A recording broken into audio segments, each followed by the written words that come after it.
WhatsApp guys, welcome back once again. So दोस्तों, आज की कहानी जो एक्सप्लेन करने जा रहे हैं उसका नाम है द क्वेक। तो कहानी शुरू होती है एक इंटरव्यू से, जहाँ पे जोनस नाम का साइंटिस्ट हमें बता रहा है कि आने वाले समय में किसी भी दिन एक बहुत ही बड़ा भूकंप आने की संभावना है, पर वो कब आएगा ये तो हमें नहीं पता। लेकिन आप लोग डरे नहीं, हम नेचर को कंट्रोल नहीं कर सकते, लेकिन पहले से सेफ्टी ज़रूर रख सकते हैं। इसके बाद वो क्रिश्चियन को बुलाता है, जो कि हमारी कहानी का अहम किरदार है। अब जोनस बताता है कि क्रिश्चियन ने गैरेंजर में कुछ दिन पहले सुनामी में काफ़ी लोगों की जान बचाई थी, लेकिन मुझे इससे जानना है कि आखिर इससे उस सुनामी के बारे में पता कैसे चला। अब सीन शिफ्ट होता है और हम 3 साल बाद का समय देखते हैं, जहाँ पे क्रिश्चियन की बेटी गैरेंजर आई हुई है अपने डैड के साथ वेकेशन मनाने। यहाँ हमें पता चलता है कि उसकी मॉम डैड का डिवोर्स हो चुका है और क्रिश्चियन की वाइफ एडन अपने बेटे जॉन के साथ ओस्लो में रहा करती है, पर उसकी बेटी जूली को वहाँ रहना पसंद नहीं है, इसलिए वो यहाँ पर आ गई कुछ छुट्टियाँ मनाने के लिए। अब घर आने पे जूली दीवारों पर कुछ अनजान लोगों की तस्वीरें देखती है और पूछने पे जूली को पता चलता है कि ये वही लोग हैं जो 3 साल पहले आई सुनामी में मारे गए थे। और क्रिस को तब से यही लग रहा है कि जो कुछ भी हुआ वो सब उसकी गलती थी, वो उन लोगों को बचा सकता था लेकिन वो ऐसा कर नहीं पाया। तब उसकी बेटी उसे समझाती है कि आप खुद को इन सब का जिम्मेदार मत समझिए, आपने बहुत सारे लोगों की जान बचाई है, इसमें मॉम, भाई और मैं भी थे। लेकिन क्रिस के अंदर आज तक किसी अनजान बात का डर था, जिससे वो हर रोज गोलियां लेकर भुलाने की कोशिश करता है, पर भुला नहीं पाता। इसी वजह से वो अगली सुबह उठ के जूली से कहता है कि तुम्हारा यहाँ रहना सेफ नहीं है, तुम वापस ओस्लो चली जाओ अपनी मॉम के पास, क्योंकि अगर तुम यहाँ रही तो तुम्हारी जान खतरे में आ सकती है। क्रिस को हमेशा से ये लगता है कि वो जिसके साथ भी रहेगा उसकी जान खतरे में पड़ी रहेगी, इसलिए वो अकेला ही रहना पसंद करता है। अब जूली उसकी बात मान लेती है और क्रिस उसे ड्रॉप करने वापस जाता है, लेकिन तभी वो देखता है कि उसका स्कार्फ कार में ही छूट गया है। वो उसे देने वापस जाता है, लेकिन तब तक उसकी बेटी जा चुकी थी और उसे अपने से दूर जाते हुए देखकर वो रोने लगता है। एक बार खुद को इन सब का जिम्मेदार मानने लगता है। वो अपनी बेटी के साथ समय बिताना चाहता था, लेकिन कोई चीज़ उसे अंदर से खाई जा रही थी। वहीं दूसरी तरफ हम एक आदमी को टनल में जाते हुए देखते हैं। वो टनल के अंदर कुछ चेक करने जाता है, लेकिन तभी वहां पर टनल हिलने लगता है, लेकिन थोड़ी देर बाद वो शांत हो जाता है। इधर हम एक बार फिर से क्रिस पर आते हैं। वो न्यूज़ में देखता है कि ओस्लो फोर्ट टनल में एक आदमी की मौत हो गई है। ये आदमी कोई और नहीं बल्कि क्रिस का कलीग था और वही शख्स था जिसे हमने थोड़ी देर पहले टनल में जाते हुए देखा था। वो फौरन उस आदमी का भेजा हुआ, जिसका नाम कोनराड होता है, एक पार्सल चेक करता है जो उसे 1 हफ्ते पहले ही मिला था। खोलने पे उसे पता चलता है कि ये उसके रिसर्च का एक हिस्सा है, जिसमें वो बता रहा है कि 1908 में ओस्लो में एक भूकंप आया था जिसका रेक्टर स्केल 5 था, लेकिन अब उससे बड़ा भूकंप आने वाला है जिसका रेक्टर स्केल 7 से भी ज़्यादा होने वाला है। उसका सेंटर होने वाला है ओस्लो फोर्ट टनल, और तभी उसे एक पेपर मिलता है जिसमें कि ग्राफ बना हुआ था, और वो ग्राफ बता रहा था कि ओस्लो सिटी में पिछले कुछ हफ्तों में काफ़ी सिस्मिक एक्टिविटी हो रही है, यानी कि वो भूकंप किसी भी समय आ सकता है। शायद कोनार्ड यही चेक करने उस टनल में गया था और वहाँ ऐसी ही कोई सिस्मिक एक्टिविटी हुई होगी जिसकी वजह से उसकी मौत हो गई।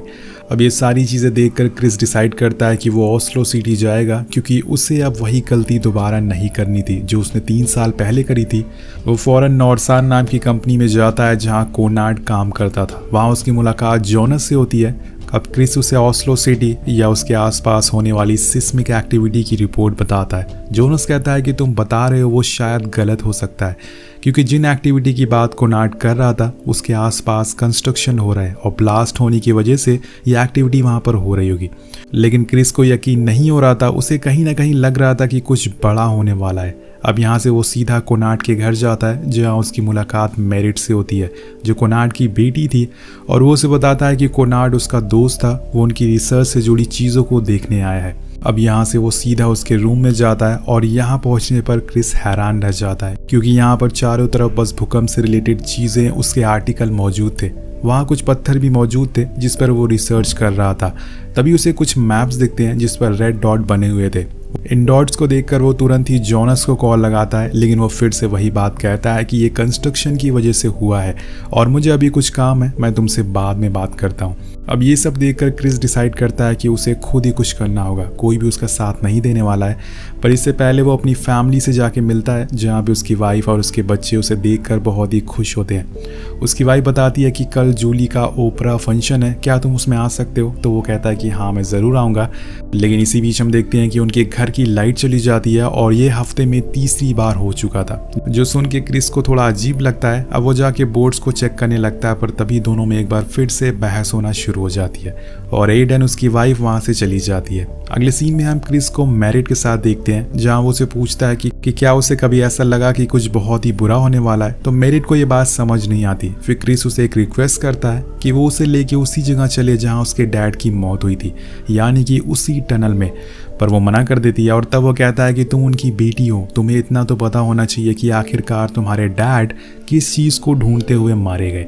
ये सुनकर मैरिट इमोशनल हो जाती है और उसकी बात मान लेती है, जिसके बाद वो दोनों उसी टनल में जाते हैं जहां हमें पता चलता है कि यहाँ कोनार्ड कुछ रॉक्स के सैंपल ले रहा था, लेकिन तभी अचानक से उसके ऊपर कुछ पत्थर गिर गए जिसकी वजह से उसकी मौत हो गई।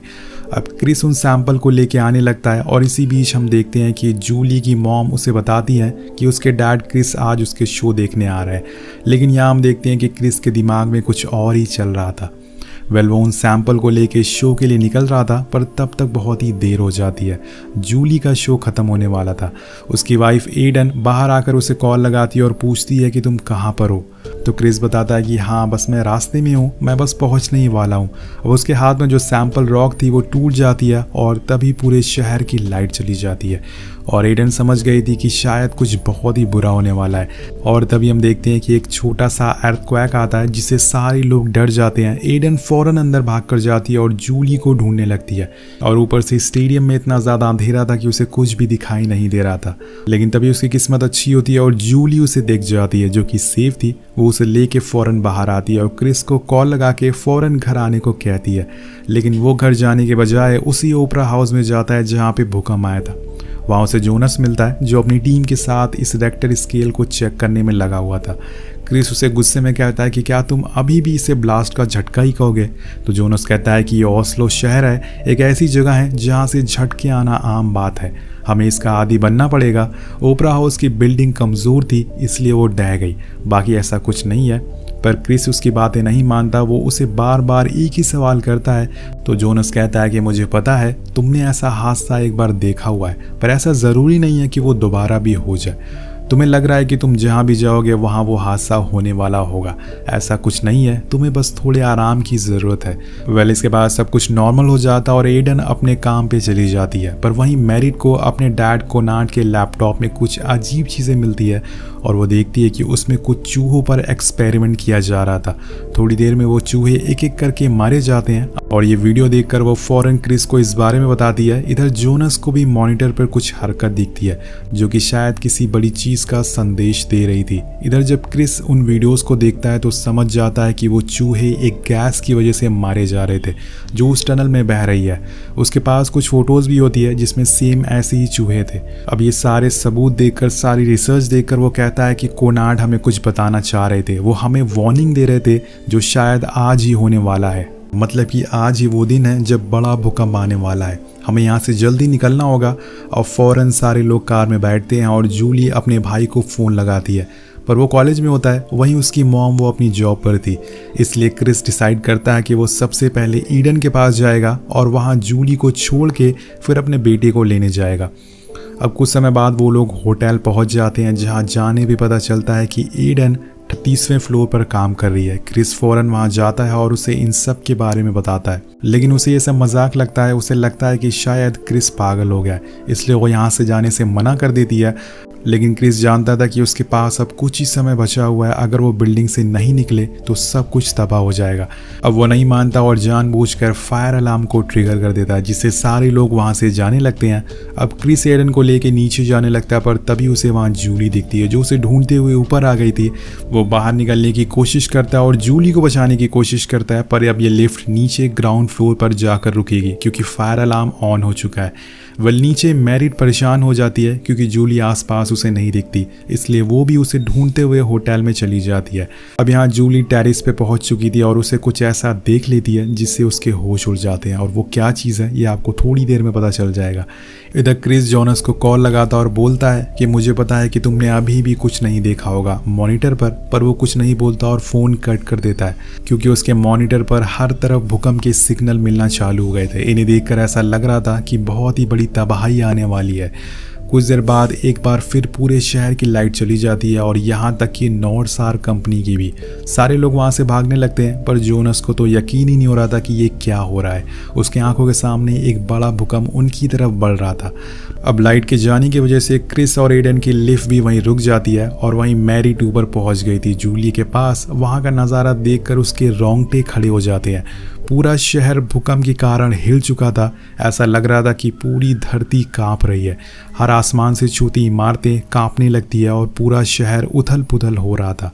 और कुछ ही देर में पूरा ओस्लो शहर खंडर बन चुका था। तभी एक तेज झटका आता और मैरिट फौरन जूली को लेके पीछे हट जाती है। और वहीं दूसरी तरफ क्रिस की लिफ्ट झटके की वजह से तेजी से नीचे जाने लगती है, पर तभी वो बीच में अटक जाती है, जिसमें दोनों को काफ़ी चोटें आती हैं, जिसकी वजह से वो बेहोश भी हो जाती है। इधर हम ऊपर देखते हैं, जूली एक स्टाफ लेडी के पास बैठी हुई थी जिसका आधा शरीर मलबे के अंदर फंस चुका था। वो दोनों मिलकर उसे बाहर निकालते हैं और बड़ी मुश्किल से उसकी जान बचाते हैं। वहीं नीचे क्रिस और एडन को होश आ गया था। दोनों वहां से बाहर निकलने की कोशिश करते हैं। क्रिस देखता है कि लिफ्ट 30वें फ्लोर पर रुकी हुई है और वो इमरजेंसी एग्जिट को खोलकर लिफ्ट के बाहर आता है जहां एक वायर लटक रही थी। वो उस वायर को पकड़कर स्टेयर्स के होल में चला जाता है जहां से वो दोनों जूली के पास पहुंच सकते थे। अब ये करने में क्रिस तो कामयाब हो जाता है, लेकिन जब एडन की बारी आती है तो वो हिम्मत हारने लगती है। क्रिस उसे हिम्मत देता और कहता है कि बस एक कदम और फिर हम दोनों की जान बच जाएगी।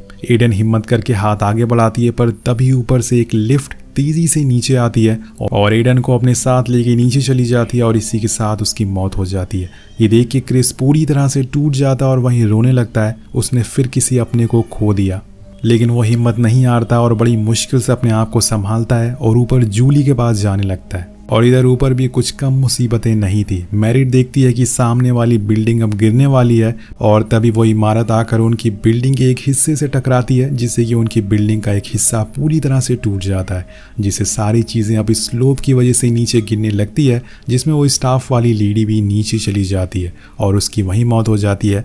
पर यहाँ मैरिट किसी तरह से जूली को बचा लेती है। अब इसी बीच वहाँ क्रिस भी पहुँच जाता है और वो उसे गले से लगा लेता है। अब उसे देखकर जूली एडन यानी कि अपनी मॉम के बारे में पूछती है तो क्रिस अपनी नज़रें झुका लेता है और जूली समझ जाती है कि अब उसकी मॉम नहीं रही और ये जानकर उसकी आंखों में आंसू आ जाते हैं। अब वो अपने आप को संभाल पाती कि तभी जूली स्लोप की वजह से नीचे गिरने लगती है और क्रिस अब अपनी बेटी को बचाने के लिए खुद भी कूद जाता है और वो धक्का दे के उसे बचा लेता है। लेकिन अब वो ग्लास के सहारे रुकी हुई थी जो कि बस टूटने ही वाला था। अब धीरे धीरे करके ग्लास टूटने लगता है और तभी एक चेयर आकर उस खिड़की से टकरा जाती है, जिसे जूली नीचे लटक जाती है और वो दोनों उसे बचाने की कोशिश करते हैं और सही समय पर क्रिस उसे पकड़ लेता है। अब एक हाथ उसका मैरिट ने पकड़ा था और दूसरा हाथ क्रिस ने, और वो दोनों उसे मिलकर ऊपर खींचते हैं और फाइनली उसकी जान बचा लेते हैं। हम देखते हैं कि पूरा शहर ज़मीन के अंदर धंस चुका है। अब तीनों लोग को होटल से रेस्क्यू कर लिया जाता है। अब घर आने पे मैरिट अपने डैड कोनार्ड की फ़ोटो देखती है और उन्हें बहुत मिस करती है। वहीं दूसरी तरफ क्रिस अपने बच्चों को लेके अपने पुराने घर गैरेंजर चला जाता है, क्योंकि इस शहर ने उससे बहुत कुछ छीन लिया है। अब वो यहाँ नहीं रहना चाहता। कहानी के आखिर में बताया जाता है कि जैसे जैसे दिन बीत रहे हैं, नॉर्वे और दुनिया के कुछ बड़े देशों में हर वीक सिस्मिक एक्टिविटी रिकॉर्ड की जा रही है। कुछ बड़े साइंटिस्ट का मानना है कि कुछ ही सालों में एक बहुत ही बड़ा भूकंप आने वाला है, जिसकी चपेट में दुनिया की आधी आबादी आने वाली है। इसी के साथ ये कहानी यहीं ख़त्म हो जाती है। तो आपको ये कहानी कैसी लगी नीचे कमेंट करके ज़रूर बताएगा। मिलते हैं आपसे अगली वीडियो में। Thank you so much watching. Peace out.